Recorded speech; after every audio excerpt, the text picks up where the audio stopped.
Have you had any ideas that seemed good, but when you thought about them, they turned out to be terrible? And how many of them do we put into practice without thinking about the consequences? When big eyes make that mistakes can be catastrophic for many humans' lives. In this episode, we will cover 3 worst ideas that went wrong, which the last one you might never be heard of. Let's start with the country you probably associate first with stupidity, Russia, or more precisely, the USSR. They came up with a great idea, according to them, with creating a huge cotton plantation in the Kizilkum Desert. But since it's a desert, you have to get water from somewhere. So they decided to change the course of the 2 main rivers, what flowed into the Aral Lake. The further they pushed the work forward, the more problems they found out. Not only did the lake, deprived of its 2 main water sources, begin to dry up, but in addition, in the flow where the water from these rivers was supposed to flow, it began to seep into the ground and evaporate, so their work was as effective as most of their technical thoughts, which did not stop the Soviet brains from expanding it even further. The Aral Lake was once the 4th largest lake in the world. Then it began to dry up and the shoreline moved farther and farther away from the buildings. Many people left their place of residence, and those who remained faced further problems. One of them was the distance to the water. Imagine that one day you live in a wonderful house by the water, where you fish for living and enjoy life. Then you left that place for a couple of years, and when you come back and see that there was no water there, only sand and dust, and the lake you remembered is around 100 kilometers away. That was a nightmare for 60,000 fishermen and a lot of families.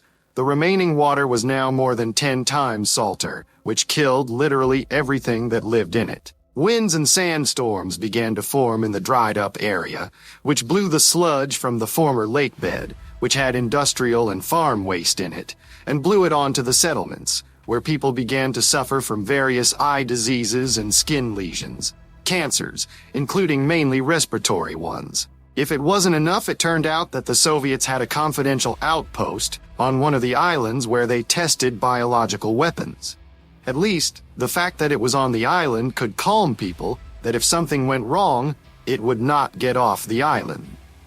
Because the lake was drying up, this barrier disappeared, and when the Soviets noticed it was no longer such a secret place for testing their biological toys, so they fled from there, leaving the dangerous substances without disposal. Let's say some animal visited such a nice place and got infected with something deadly and spread to nearby areas, then we would be screwed.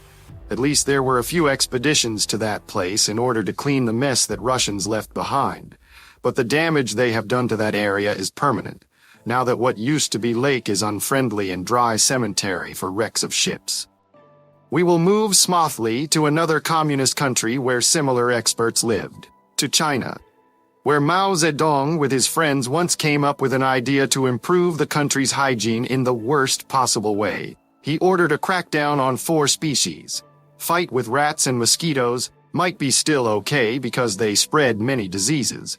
With flies, it could somehow be rationalized too, but sparrows had nothing to do with hygiene. Mao calculated that 1 million sparrows eat as much grain as 60,000 people in a year, so you can feed millions of people by getting rid of these pests. So they put the action into motion in 1958, where propaganda persuaded everyone to kill, chase away, and destroy the nests of sparrows, of which more than 200,000 were killed on the first day in Shanghai alone, and at the end of the action about 1 billion sparrows were killed. For the results of this action, we didn't have to wait long.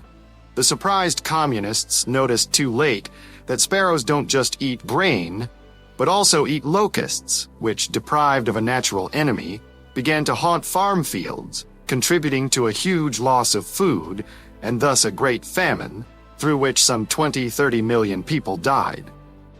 The last story is not talked about much, but it perfectly shows where our inflated egos and overinterpretation can get us lost.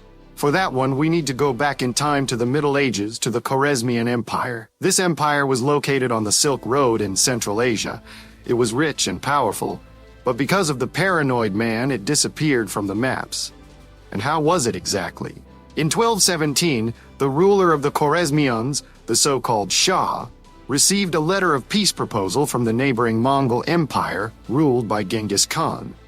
The letter was innocently written, but Shah read too much into it and thought that this one wanted to end his rule.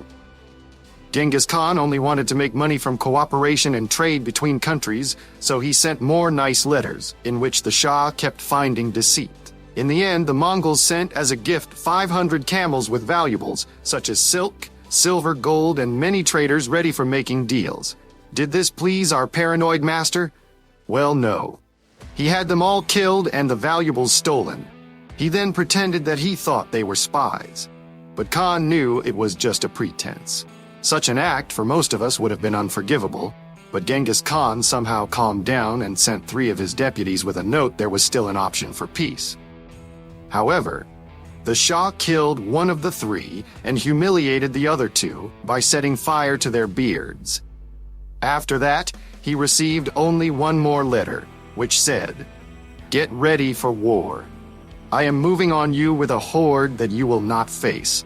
The Mongols said hello in 1219 with an army of about 100,000 well-trained men. They plundered villages, and if a village resisted, they burned it to a ground and killed the people living in here. But in the battle for one of the villages, which surrendered, one of Genghis Khan's favorite son-in-law was killed. So he let his daughter decide the fate of that village. She was not very happy and eager to forgive, so she had all the people and animals killed, then burned them and built a pyramid from their skulls. And what about Shah? He escaped with his buddies, and they died as poor people. The war ended smoothly for the Mongols in 1222, so only 3 years were needed to take over this powerful empire, and all because of one man in the wrong place. As you can see, everyone can make stupid mistakes, so don't forget to think about some important decisions twice before you make them. Leave a like and sub for more content. Have a great day, and see you in the next episode.